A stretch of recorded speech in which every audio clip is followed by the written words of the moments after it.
ఇక్కడ మనకి ముఖ్యమైన రాజ్యాంగ సవరణలు చూసుకుంటే 100వ రాజ్యాంగ సవరణ 2015లో జరిగింది. అయితే ఇది దేనికి సంబంధించిందంటే భారత, బంగ్లాదేశ్‌లో ఎన్‌క్లేవ్ గురించనమాట. అలాగే మనకి 101వ రాజ్యాంగ సవరణ చట్టం 2016 ఇది దేనికి సంబంధించిందంటే మనకి జీఎస్టీ. ఇక్కడ చూడండి మీరు ఇక్కడ ఒకటుంది కాబట్టి ఇక్కడ టీ ఉందనమాట. ఇక్కడ టీ ఉంది. అంటే ఇక్కడ ఒకటి జీఎస్టీ అనమాట.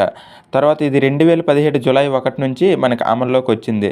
అలాగే ఇక్కడ 102వ రాజ్యాంగ సవరణ చూసుకుంటే మనకి 102వ రాజ్యాంగ సవరణ 2018లో జరిగింది. ఇది దేనికోసం అంటే బీసీలకి రాజ్యాంగ హోదా అనమాట. ఇక్కడ 2 అన్నప్పుడు ఇక్కడ బీసీ 2 అక్షరాలనమాట. అంటే 102 బీసీ అనమాట. బీసీ అంటే 2 అక్షరాలనమాట. అంటే బీసీలకి రాజ్యాంగ హోదా కల్పించేదే 102వ రాజ్యాంగ సవరణ.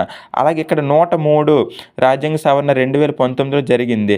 ఇది దేనికి సంబంధించిందంటే ఈడబ్ల్యూఎస్. ఇక్కడ చివరగా ఉన్న 3 చూసుకుంటే ఇక్కడ అక్షరాలు ఏంటంటే ఈడబ్ల్యూఎస్ 3 అనమాట. అంటే 103వ రాజ్యాంగ సవరణ మనకి దేనికి సంబంధించిందంటే ఈడబ్ల్యూఎస్. అలాగే ఇక్కడ 104వ రాజ్యాంగ సవరణ చట్టం 2020 ఇది దేని గురించి అంటే ఎస్సీ ఎస్టీలకి లోక్సభలో 10 ఇయర్స్ రిజర్వేషన్లు మరియు అలాగే ఆంగ్లో ఇండియన్స్ రద్దు అనమాట. ఇక్కడ ఎస్సీ ఎస్టీ అంటే ఎస్సీ 2 అక్షరాలు, ఎస్టీ 4 అక్షరాలు. ఎస్టీ మొత్తం కలిపి 4 అక్షరాలు అనమాట. అంటే ఇక్కడ 104 రాజ్యాంగ సవరణ దేనికి సంబంధించిందంటే లోక్సభలో ఉన్న ఎస్సీ ఎస్టీలకి రిజర్వేషన్లు పొడిగింపు అనమాట.